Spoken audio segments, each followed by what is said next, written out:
What's up, YouTube family? My name is Shaka and this is African-American-Made. Today I'm connecting with Ms. Jeri Perkins, the CEO and founder of the Impact Action Network Advocacy Consulting Agency. And the ardent Ms. Perkins has welcomed me to her home to talk about her advocacy for the BIPOC community and her role in helping organizations make DEIBJ a priority. Ms. Jeri's passion has made me reflect on my role in the community as I continue to collaborate and deal with others. So, prepare to embrace diversity and get ready to affect change, because today we're connecting with the Impact Action Network. Okay, how you doing today? I'm fine. How are you? I am doing good. I'm here with Ms. Jeri Perkins, and I'm so happy to talk to you today. We're going to talk a little bit about your consulting business and what your passions are and how you got started. Tell us a little bit about yourself. My name is Jeri Perkins with an accent over the E. I'm 26 years old. I am the CEO, founder, and owner of Impact Action Network Advocacy Consulting Agency, where we educate to liberate by making diversity, equity, inclusion, belonging, and justice a systemic and institutional priority and not a checkbox. Okay, that's great. So tell me a little bit about the Impact Action Network Advocacy Consulting Agency. And what is your primary mission? What do you plan to accomplish with your consulting agency, and how do you want to affect change? So Impact Action Network is all about amplifying resources and connecting our community with support so that they thrive and not just survive the nature of racist and oppressive systems and institutions that create unfair structural conditions and accumulated challenges and barriers for our Black, African American, Native Indigenous, Hispanic, Latinx, and Asian Pacific Islander communities. And it's also about unity with our ally communities as well, and it's about humanity. And that's why I say educate to liberate, because as Frederick Douglass once said, a man who's educated, a man who knows how to read, would know that he is unfit to be enslaved. And touching on that a little bit, you mentioned some groups, some cultural groups, racial groups. Mm-hmm. Why specifically those groups?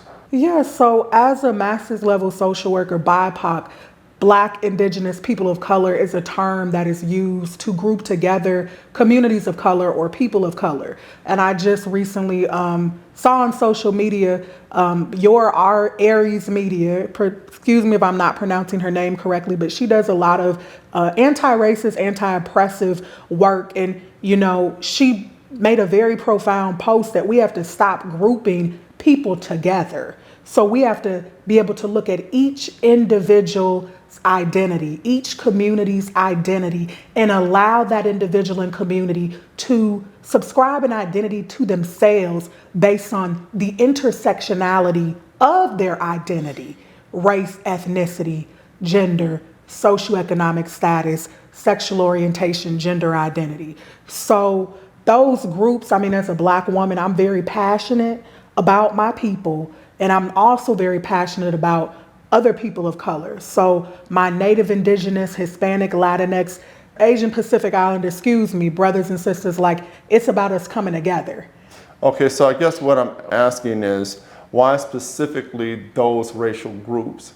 Is that your main target, those specific groups, or is it just an example of all-inclusive groups? Like, you know, you didn't mention some groups you didn't mention. Mm-hmm. Yeah, so I would say my work centers those specific racial, ethnic groups, because when I say educate to liberate, a part of our liberation as a people with respect to the unique challenges and or barriers that we experience at systemic and institutional levels is being able to recognize that we need to come together also with our ally communities. So let's talk a little bit about diversity as it relates to the workplace and social circles. How do you think diversity foster innovation? Collaboration, when people come together from different backgrounds with different ideas, ideologies, and being able to really just understand, like, people are the experts of their own experience. So in terms of diversity difference, you have different perspective, different experiences, and that definitely is a driver of innovation. So do you think differences in that regard can lead to discourse? Absolutely. Because again, if we look at what differences, culture should be celebrated as a strength and not a deficit. Differences are always, whiteness is measured as a standard and differences is measured against whiteness. And that creates discourse because then you have the crabs in a bucket mentality with communities just trying to, in proximity to whiteness, prove their worth, their value. And our culture is not celebrated as a strength. It then becomes a deficit because it's like a hierarchy. So in a workplace, do you think people should be more focused on diversity in that regard, talking about someone's differences and their cultural background? When you're working in an environment where you're focused on a task or you're focused on a project, you're focused on collaborations, do you think that is a time for people to concentrate on the differences between the groups and being all inclusive as far as mindsets are concerned, or the task at hand? That needs to be embedded into every organization, every institution, and every system. Diversity is nothing without equity, inclusion, belonging, and justice. So how do you get those who are running companies or managing companies with the history of discrimination laws and protected classes and what have you? How do you get those today, those companies today, to focus on what we've been trying to implement for quite a while? And I understand that the message, the packaging is a little different now, but it seems that it's very similar, if not the same in some regards, to the things that we've been fighting for in these spaces in previous generations. And considering that we haven't gotten there yet, how does these systems that you're offering make the leap that you think should be made? Cultural sensitivity, cultural humility, cultural competency. So does that come through training? Does Absolutely. that come through, Absolutely. how do you get people who are not on board with that or don't even think about that for that regard? And I guess I'm focused on employers and CEOs. The bottom line, money, capitalism, like money talks, like everything else walks. It's about what are they interested in? Being able to, you want to enhance service delivery outcomes to enhance profits and revenue. How can you do that? It's proven by research that diversity, when you incorporate DEI, that framework, you appeal to a larger, broader audience, and you're able to attract more consumers. I'm of the camp that legislation, and you can give me insight on this, legislation and laws does not change what's in the heart of a man. There you go. And it's very hard to pinpoint why, if there's a decision made based on a bias or flat out racism or non-inclusion, it's hard to prove that that's the motive behind a decision. It's not hard to prove, because I think, and you put that very eloquently, thank you, but it's flat out. People need to call it what it is. As Desmond Tutu, South African anti-apartheid activist, said, if you are neutral in situations of injustice, you've chosen the side of the oppressor. So people who make a decision to not hire someone, and they say that you're not qualified, I'm sorry, I'm going with another candidate.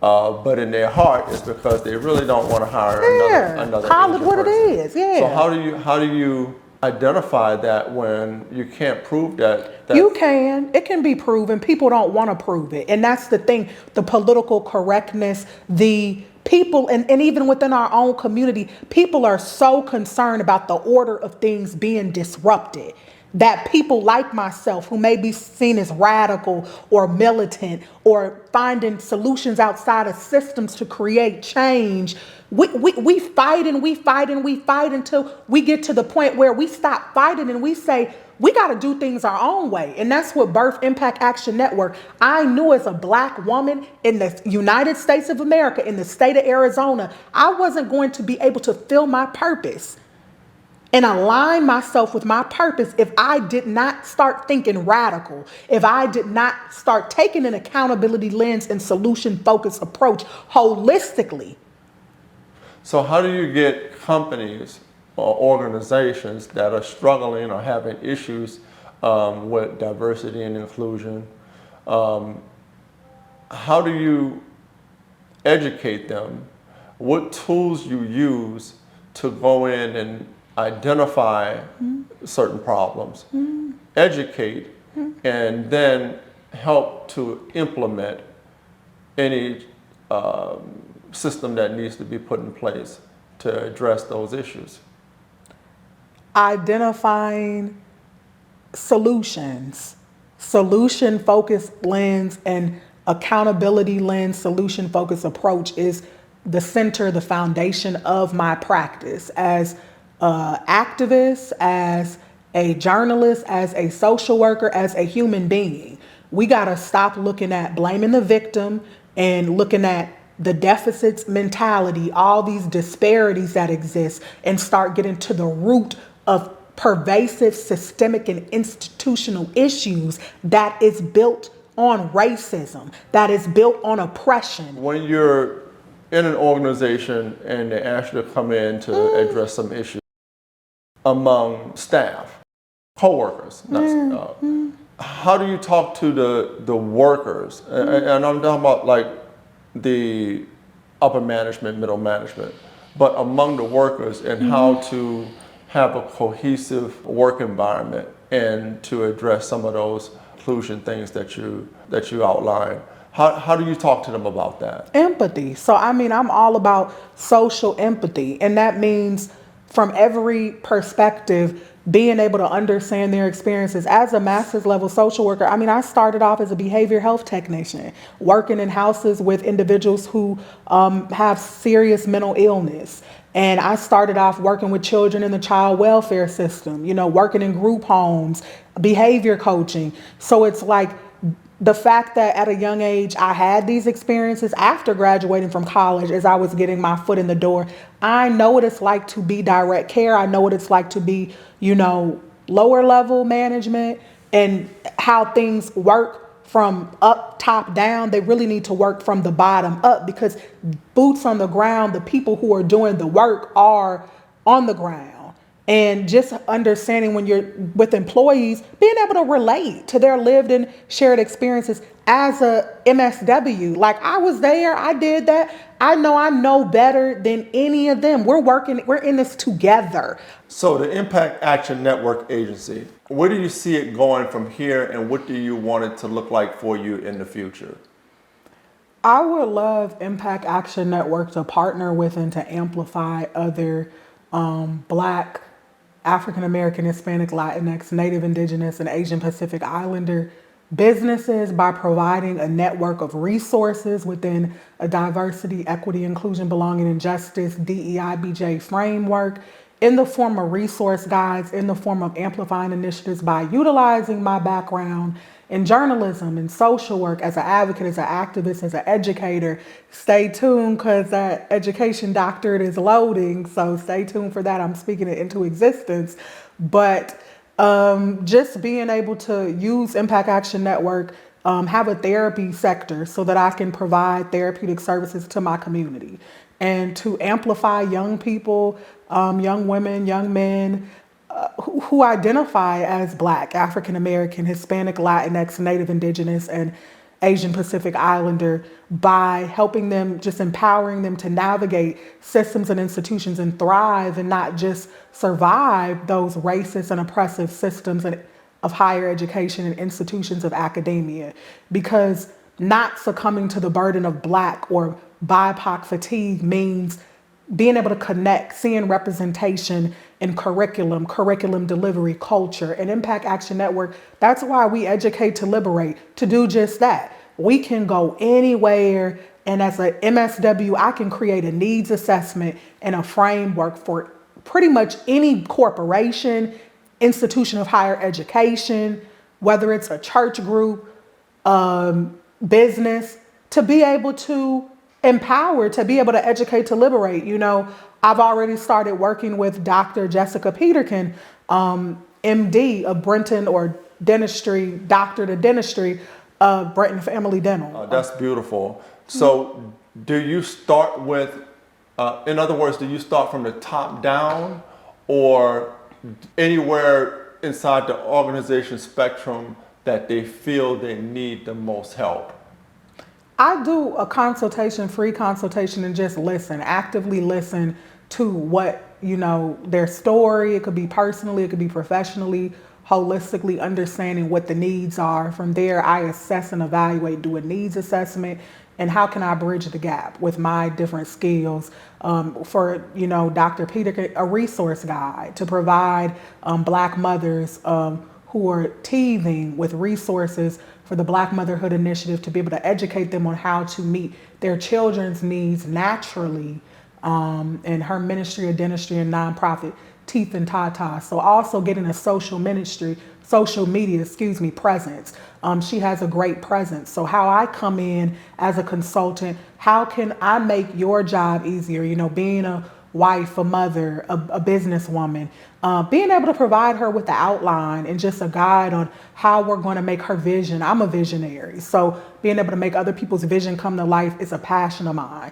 So really, Impact Action Network is just what it says, like a resource, a network of resources, and that could be a plethora of different resources. Okay. Yes. So it's not just, you know, a company has an issue with, you know, employees are getting along, or there's some racial division in the ranks, or people complaining about not being included because of their identification. It could be simply because a person just needs help with managing and organization within the framework of their business. Yeah, because we meet critical needs in our communities with our clientele. Critical needs. Okay. To enhance outcomes. How can we find you? Well, I have a website. You can go to www.impactactionnetwork.com. As you mentioned, I have a thriving social media platform that I seek to grow. So you can go ahead, all of you, go follow me on Instagram, impact_action_network, Facebook, Impact Action Network. I also have a LinkedIn, Impact Action Network. Yes, just go look up Impact Action Network and follow, subscribe, and like everything you can.